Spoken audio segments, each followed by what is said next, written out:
Babak pertama. Beberapa organisasi regional yang berpengaruh besar pada Indonesia yaitu AFTA. Dengan adanya AFTA, Indonesia diuntungkan karena bisa menarik investor asing untuk menanamkan modalnya di Indonesia, serta mendorong pelaku usaha Indonesia untuk bersaing dagang dengan pelaku usaha dari negara lain. Yang kedua, selain AFTA, APEC juga berpengaruh dalam meningkatkan neraca perdagangan Indonesia. Neraca perdagangan Indonesia pada seluruh anggota APEC bisa mencapai 75% dari total perdagangan Indonesia hingga tahun 2011. Yang ketiga, MEE, karena memiliki pengaruh untuk menghapus semua rintangan yang menghambat lajunya perdagangan internasional. Dan pengaruh yang paling sedikit dari organisasi tersebut yaitu NATO, karena anggota NATO bergantung dan tunduk pada kepemimpinan politik dan militer Amerika. Sejak runtuhnya Uni Soviet, beberapa anggota NATO bergabung sejak awal mulai mencari sistem khusus yang melindungi individu mereka. Indonesia tidak siap untuk bergabung ke organisasi NATO karena Indonesia menganut politik luar negeri bebas aktif yang berarti netral, tidak memihak kekuatan dunia manapun. Selanjutnya, alasan mengapa MEE, APEC, AFTA, dan NATO berpengaruh besar terhadap Indonesia. Yang pertama ada MEE atau Masyarakat Ekonomi Eropa. MEE ini juga bisa disebut dengan UE atau Uni Eropa. Mengapa Uni Eropa ini berpengaruh besar terhadap Indonesia? Karena Uni Eropa ini berfungsi sebagai pasar ekspor kedua terbesar di Indonesia dan juga investor terbesar kedua bagi Indonesia. Dari kerjasama ini, kedua belah pihak sama-sama mendapatkan keuntungan dari kesepakatan kemitraan ekonomi konferensif.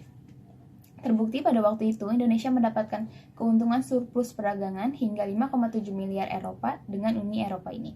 Yang kedua ada APEC atau Asia Pacific Economic Cooperation. Mengapa APEC juga berpengaruh besar terhadap Indonesia? Karena semenjak Indonesia tergabung dalam APEC, Indonesia mampu meningkatkan investasi dan intensitas perdagangan internasional. Yang ketiga ada AFTA atau ASEAN Free Trade Area. Indonesia tergabung dalam AFTA sejak tahun 1992 hingga sekarang. Pengaruh positif tergabungnya Indonesia ke dalam AFTA, Indonesia dapat leluasa mengembangkan kegiatan ekspor ke negara-negara Asia Tenggara. Selain itu, Indonesia juga mendapatkan investasi dan pembaruan teknologi melalui program-program AFTA. Yang selanjutnya ada NATO atau North Atlantic Treaty Organization. NATO ini memiliki pengaruh yang tidak terlalu besar terhadap Indonesia, namun Indonesia memanfaatkan NATO untuk mendapatkan bantuan di bidang pertahanan dan kerjasama bilateral dengan anggota-anggota NATO. Saya lakukan jika saya menjadi pemerintah terhadap organisasi APEC dan AFTA untuk kehidupan masyarakat Indonesia adalah yang pertama AFTA. Saya akan menjamin para pebisnis muda untuk membuka peluang usaha dan mengedukasi mereka agar bisa bersaing di kancah internasional di pasar bebas.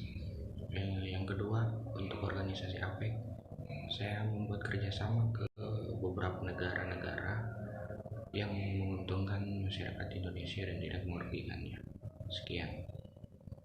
Dari paparan kelompok kami dapat ditarik kesimpulan, terdapat 3 organisasi regional yang paling berpengaruh terhadap Indonesia, yaitu AFTA yang dapat menarik investor, APEC dengan meningkatkan neraca perdagangan, dan MEE yang mampu memperlancar perdagangan internasional. Dan terdapat satu organisasi regional yang sedikit berpengaruh pada Indonesia, yaitu NATO. Karena NATO sendiri lebih mewadahi kepada negara-negara Eropa. Indonesia tidak bisa bergabung karena Indonesia menganut sistem politik bebas aktif. Namun Indonesia memanfaatkan bantuan dari NATO dalam bidang militer.